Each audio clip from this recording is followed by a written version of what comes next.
एक बात बताओ, तुमने भी नोटिस किया होगा, लड़कों और वीडियो गेम का बॉन्ड अलग ही होता है। सिर्फ टाइम पास नहीं होता, कुछ और ही कनेक्ट होता है। और ऑनेस्टली ये बॉन्ड रैंडम नहीं होता। देखो, सच ये है कि man are naturally wired for taking risk, challenge और कंपटीशन। पहले के टाइम में रिस्क का मतलब होता था हंटिंग, फाइटिंग, बिल्डिंग, सर्वाइविंग। मतलब कुल मिला के लाइफ टफ थी, पर पर्पस क्लियर था। आज की लाइफ में क्या है? सब कुछ सेफ है, रूटीन है, प्रिडिक्टेबल है। और जब लाइफ में, रियल लाइफ में सारे चैलेंजेस खत्म हो जाते हैं, तो दिमाग कहीं और से उसे ढूंढता है। दैट्स वेयर गेम्स कम इन। और एक सच बात बोलता हूँ जो ज़्यादा लोग ओपनली एडमिट नहीं करते, मैन की लाइफ इजी नहीं होती। उनके स्ट्रगल साइलेंट होते हैं। उनसे एक्सपेक्ट किया जाता है कि स्ट्रांग रहना है, कंप्लेन नहीं करना, इमोशनल कंट्रोल रखना है, और most of the time handle कर लेना। ये वाली बात, ब्रेक डाउन अलाउड ही नहीं होता, बस एडजस्ट कर लो बोल दिया जाता है। स्कूल का प्रेशर होता है, उसके बाद कैरियर का प्रेशर होता है, उसके बाद फैमिली की एक्सपेक्टेशन, फिर फाइनेंशियल स्ट्रेस, और ऊपर से मर्द हो, संभाल लो। No space to vent, no space to pause. मतलब रुकना ही नहीं, आपको करते रहना है। फिर इसी कंटेक्स्ट में गेम को समझना जरूरी है। गेम सिर्फ फन नहीं होते, गेम रिलीफ होते हैं। गेम एक जगह देते हैं जहाँ पे तुम फेल हो सकते हो बिना कोई जजमेंट के। तुम रिट्राई कर सकते हो, तुम कंट्रोल में रहते हो अपने, तुम्हें कंट्रोल कर सकते हो चीज़ों को। तुम्हें वहाँ पे कोई नहीं बोलेगा कि तुम वीक हो, बस बोलते हैं try again. But that's a very powerful thing any man can listen. Try again.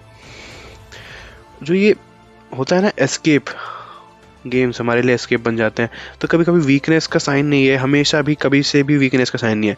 Escape कभी कभी होता है मेंटल रेस्ट के लिए, इमोशनल रिलीज के लिए। और प्रेशर जो थोड़ा थोड़ा थोड़ा थोड़ा करके बहुत हो जाता है ना, तो प्रेशर को, उस प्रेशर लेने में थोड़ा सा ब्रेक लेने के लिए, कि थोड़ा सा ब्रेक मिल जाए भाई, दिन भर तो प्रेशर मिल ही रहा है। गेम्स मैन को एक ऐसी जगह देते हैं जहां उनका दिमाग सेफ फील करता है, where all the chaos makes sense, where the effort is rewarded।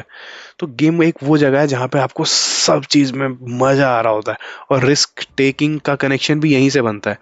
Games reward the bold moves, hesitation को पनिश करते हैं वहाँ पे। जो बंदा गेम एंजॉय करता है यूजुअली और नेचुरली, उसका ब्रेन इस तरीके से वायर्ड हो जाता है कि उसकी रिस्क टेकिंग की एपेटाइट बढ़ जाती है। That is not a immaturity, that's instinct, कि वो बंदा रिस्क ले सकता है क्योंकि उसने पहले भी लिया है। उसको वो फीलिंग पता है कैसी होती है रिस्क लेने पे। प्रॉब्लम तब होती है जब रियल लाइफ में चैलेंजेस ह्यूमन अवॉइड करने लगता है, और गेम को आउटलेट, मतलब गेम उसके लिए सिर्फ एक आउटलेट बन जाता है कि चलो मैं बस इसी जोन में रिस्क लूंगा, इसके बाहर नहीं लूंगा। तो ये समझो, गेम एक ट्रेनिंग ग्राउंड है, फाइनल डेस्टिनेशन नहीं। गेम्स तुम्हें याद दिलाते हैं कि चैलेंज अच्छे होते हैं, प्रोग्रेस मैटर करती है, रिस्क लेने से ही ग्रोथ होती है।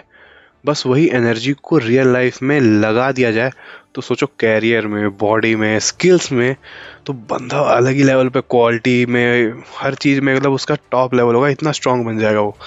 बस, तो अगर गेम पसंद करते हो तो आज से गिल्ट लेने की ज़रूरत नहीं है। बस अपने आप से एक ऑनेस्ट सवाल पूछो, जो कॉन्फिडेंस और कंट्रोल मुझे गेम देता है, क्या मैं उसका थोड़ा सा वर्जन अपने रियल लाइफ में डाल दूं तो मैं उससे क्या क्या नहीं बिल्ड कर सकता।